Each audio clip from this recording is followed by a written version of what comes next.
The Great Journey of the Blurred Man. No one noticed him at first. He stood at the edge of the road every morning, neither young nor old, neither tall nor short. When people tried to remember his face later, they couldn't. Something about him slipped away the moment you looked twice, like fog trying to hold a shape. They called him the Blurred Man, not because he moved fast, but because he did not belong clearly to anyone's life. The beginning that no one saw. The Blurred Man began his journey without luggage, without destination. He walked as if the road itself had invited him. He did not ask where it led. People passed him daily: office workers, shopkeepers, children on bicycles. Some brushed past him.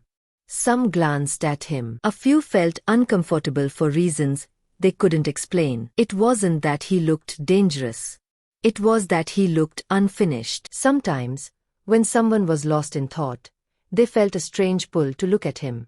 And for a brief second, they felt seen, deeply, uncomfortably seen. Then the feeling vanished, and so did he. What he carried. The Blurred Man carried no bag, but he carried weight. He carried forgotten dreams.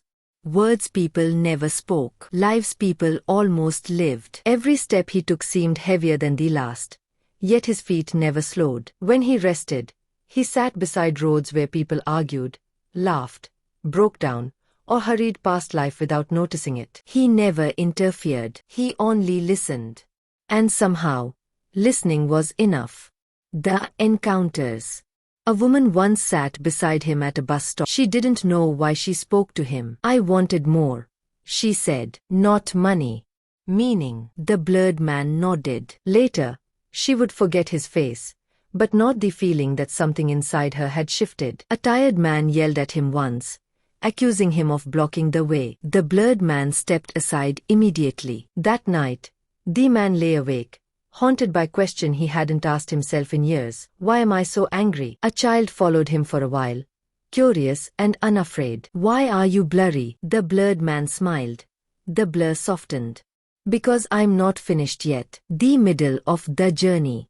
As the journey went on, the world around him grew louder. Screens glowed brighter. Voices competed. Silence became rare. And yet, the Blurred Man remained. The more people ignored themselves, the blur around him grew thicker. He passed mirrors that reflected everyone clearly, except him. He passed places where people celebrated success, but mourned quietly at night. He would pause and look at his own hands, as if waiting for them to solidify. They never did. The breaking point. One day, the Blurred Man stopped walking. The road stretched endlessly ahead, but for the first time, he felt tired, not in body, but in purpose. He sat beneath a streetlight flickering on and off. A thought crossed his mind, heavy.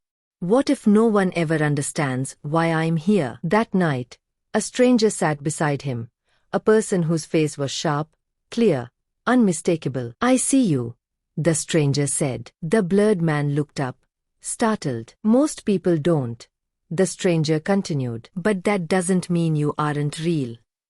Something shifted. The blur trembled.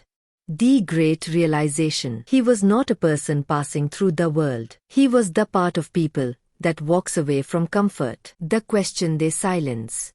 The journey they postpone. He existed wherever someone felt incomplete. He blurred because clarity requires courage. The end that wasn't an end. The next morning, people noticed something strange. The man at the roadside was gone. But something else had changed. A woman resigned from a job she hated. A man apologized for the first time in years. A child asked better questions. A stranger chose the longer road home. And somewhere, on a road no one could fully describe, the Blurred Man walked on, a little clearer than before. Because every time someone chose growth over fear, his journey continued.